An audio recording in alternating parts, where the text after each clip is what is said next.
Hi guys, and welcome to Terminal Velocity. Today is the 7th episode of the Zelda vs. series, with Breath of the Wild versus Phantom Hourglass.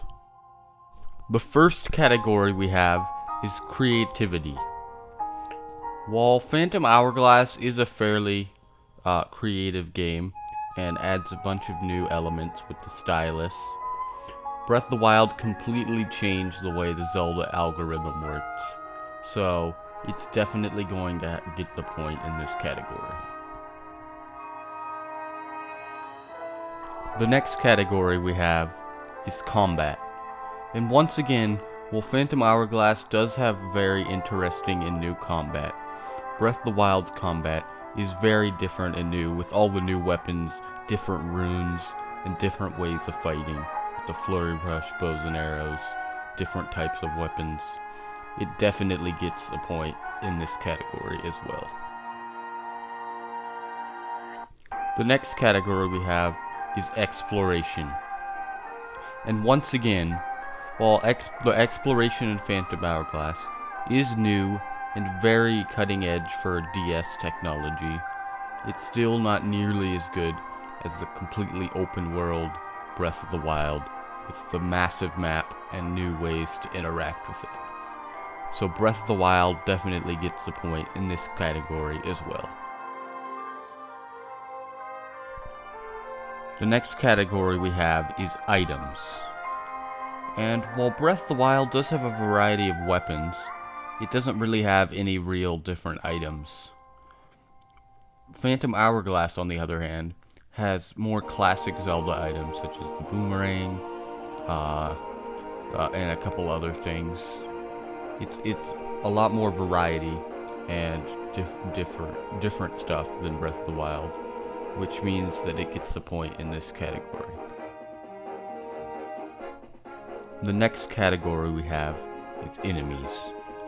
And while Breath of the Wild does have great enemies, and so does Phantom Hourglass, Breath of the Wild's enemies are a little more, there's a little bit more variety, and they're more fun to fight, and over time they get harder, and get different color variants, and get different weapons. So Breath of the Wild gets the point in this category.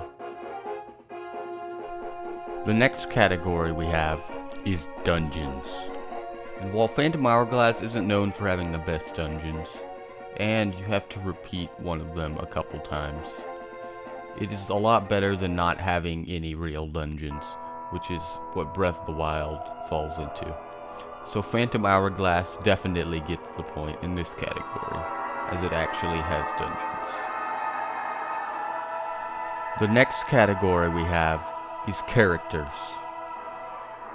Phantom Hourglass has really great characters, such as Lineback, Tetra, and a couple of the other characters, with great and deep personalities, while Breath of the Wild has a little bit more emotional characters and different things that occurred over time.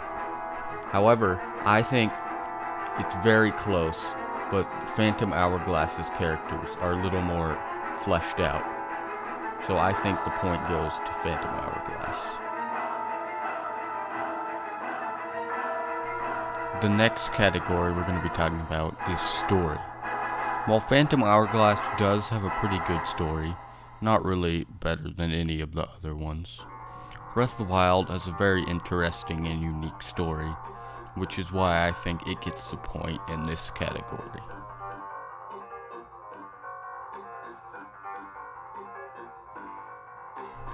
The next category we have is emotion. While there are definitely some emotional moments in Phantom Hourglass, Breath of the Wild's cutscene and gameplay have a lot more emotion and depth to them, which especially the cutscenes around the Calamity and Zelda and the champions. So the Breath of the Wild gets the point in this category.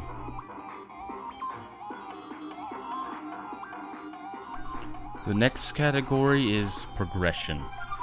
While the progression of Phantom Hourglass isn't the best, and it's okay, It's like pretty average, I guess. Except for the having to go back to the same dungeon. Breath of the Wild literally has absolutely no progression other than the Great Plateau. And it's just, you do all of the same stuff, but, like, yeah, it doesn't have any. So Phantom Hourglass gets the point in this category.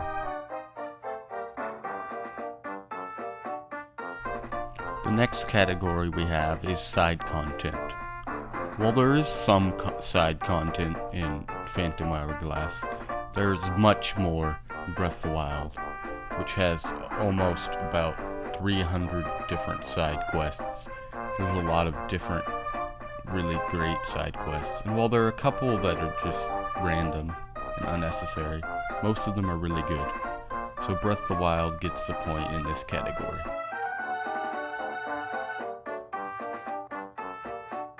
The next category we have is music. This is a very close battle, as both of these games have very great music.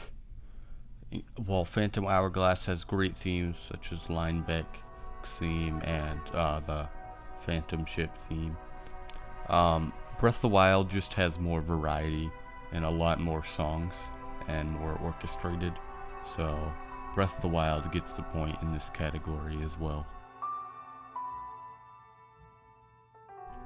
The next category we have is bosses. This category is actually a clean sweep for Phantom Hourglass, because if you don't like fighting Ganon, then you basically have no other options in Breath of the Wild, because literally all the bosses are Ganon, except for the overworld ones, but the actual dungeon bosses are literally just all Ganon. And Phantom Hourglass actually has some pretty good bosses, so Phantom Hourglass definitely gets the point in this category.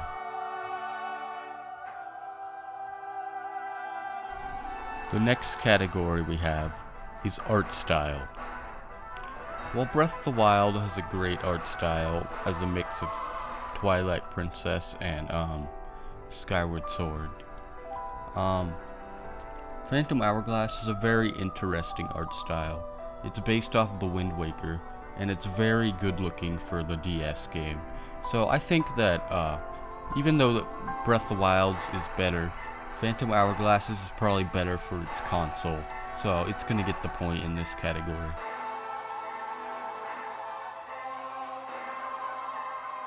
The next category we have is world. While Phantom Hourglass does have an okay world, it's nothing near as open and immersive and filled with secrets as Breath of the Wild is. Well, Breath of the Wild has tons of different towns, villages, Korok seeds, side quests, shrines, and a bunch of hidden things everywhere. It's a lot more fun to explore and more filled, so I think Breath of the Wild gets the point in this category. The next category we have is difficulty. Phantom Hourglass isn't necessarily the hardest game in the Zelda series. Well, it is fairly hard, but Breath of the Wild, on the other hand, is probably the easiest Zelda game to date. Or at least yeah. Because there isn't, like, the dungeons are easy, while the bosses can be hard, like Thunderblight Ganon, as long as you have, like, enough, like, time to just get better weapons, then you can easily beat them. So I think that Breath of the Wild does not get the point, and Phantom Hourglass does. The final category we have here is replay value. While Phantom Hourglass does have a little bit of replay value, it's nowhere near how much replay value Breath of the Wild has, because of how big it is, how immersive, and how many different secrets and new things you find, as well as having some good, like, story elements to make you want to play it again. I think that Breath of the Wild definitely gets the point in this category. So what are your thoughts? Which of these two Zelda games do you like more? Be sure to tell me in the comments below, and if you liked this video, be sure to like and subscribe and watch some of my other videos. Thanks for watching Terminal Velocity. I hope to see you again next time. Bye.